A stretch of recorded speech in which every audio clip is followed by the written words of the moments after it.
Trama dos contos de volta, com a chuva da primavera aqui, trazendo esse ruído de fundo, espantou o nosso sabiá, né?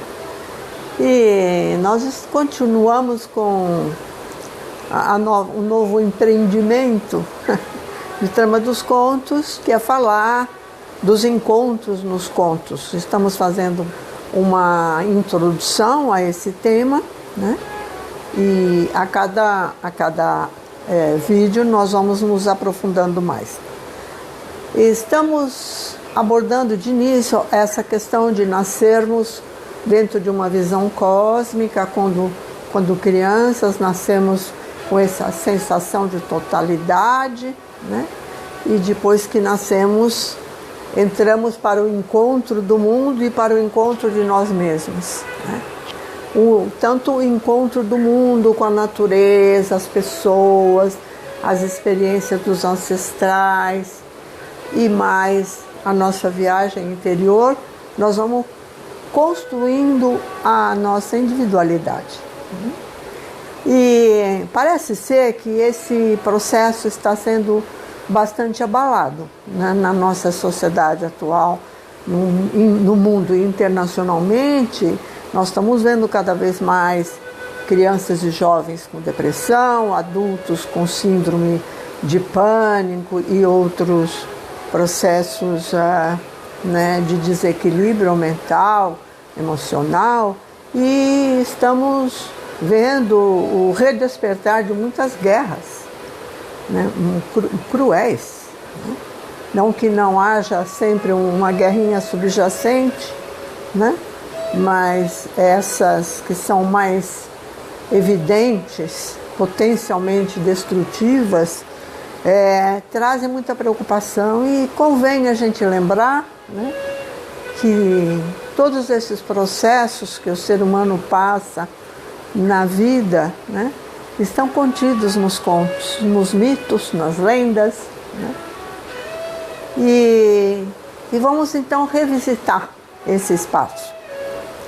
Estamos falando de individuação e individualidade. Individualidade é construída a partir desses contatos, né, culturais com nossa tribo, nossa gente, nossa família, nossa comunidade, nosso país, nossas crenças, nossos paradigmas, né? Mas tudo que o inconsciente coletivo traz e toda a memória dos nossos ancestrais que convive no nosso DNA sem a gente saber, não é? Então nós construímos um ego e uma personalidade distantes daquela totalidade em que nascemos, e vamos criando capas e capas e capas. Aí chega um momento em que, né, as crises, as doenças vão nos trazendo de volta para o caminho da individuação, que nada mais é que construir nossa ação no mundo a partir, né, do perfume da nossa essência, como diriam os sufis, né? O que nós temos para oferecer para o mundo, o que nós temos para crescer interiormente ainda. Então essa fase que costuma chegar por volta dos 42 anos, e algumas pessoas antes, porque não existe uma regra fixa, né? Nos faz relembrar a função dos contos em todas as sociedades, né? Como uma pedagogia social preventiva e curativa.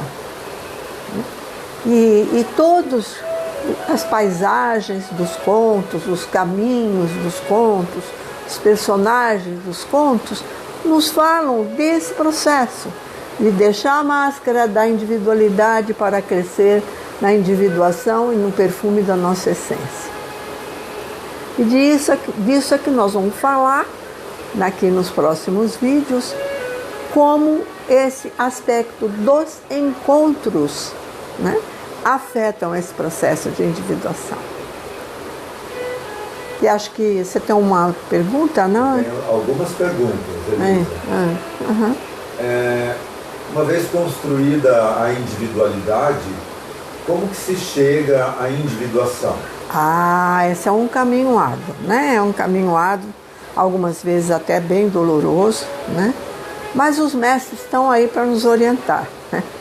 Nós sabemos que em todas as culturas, né, houve sempre um ser, né, que, tendo percorrido o caminho da individuação, pode nos servir de guia, né? Assim como nos contos aparecem o passarinho que assobia alguma coisa, né? Uma raposa que começa a indicar um caminho diferente, né? Uma velhinha que aparece no meio do caminho, um sábio que está num mercado fazendo uma preleção, sempre aparece nesses encontros, que são espontâneos. Mas, uma vez que nós somos conscientes de que não é um caminho para ser realizado sozinho, né? Antes tínhamos os xamãs, os sacerdotes, os profetas, né? Agora nós temos que buscar os nossos, né, orientadores, que são os terapeutas, né? As pessoas mais idosas e mais experientes e mais sábias, algumas delas, né? Os mestres e todo o caminho de iniciação espiritual, né? Para poder desenvolver esse trabalho, essa tarefa que será de todos nós, mais cedo ou mais tarde, que é voltar para aquilo que nós realmente somos, né? Acho que eu respondi essa. Acho que sim. Como é que os contos podem nos ajudar nesse processo de realização da nossa essência? Os contos têm esse papel de criar uma certa cãibra psíquica, exatamente como os sonhos, né? Os sonhos vêm assim numa versão meio disparatada, né? Com alguns símbolos muito potentes e às vezes são repetidos. Parece que a nossa alma, está tentando conversar conosco, trazendo essa simbologia. E como os contos trabalham também com esse pensamento simbólico e com essas imagens simbólicas, né? Eles nos despertam na medida em que nós estamos na nossa presença, escutando profundamente uma contação de histórias. Pode ser que haja algum movimento na nossa alma, alguma cãibrazinha que nos desperte para um aspecto da nossa personalidade que está adormecida no inconsciente. E traz isso, né, à tona para que a gente possa olhar com mais carinho e mais cuidado e dessa forma trazer para uma transformação na nossa vida, né? Exercícios de desenvolvimento da atenção podem nos levar à presença necessária à individuação? Sem dúvida. Nesse exercício da atenção, nós ficamos altamente distraídos, né, com o mundo exterior. E essa é uma questão do Ocidente, né? Porque como o Ocidente não pratica muito a contemplação, a meditação, existe muito estímulo, e hoje não só o Ocidente, no Oriente também, né? Muito estímulo externo, muita exigência externa, né? Então, é possível que a gente fique, né, um pouco enfeitiçado, né, por essas questões. Como no conto o personagem fica enfeitiçado, né? Nós ficamos enfeitiçados. Olha aí o trovão enfeitiçando alguém.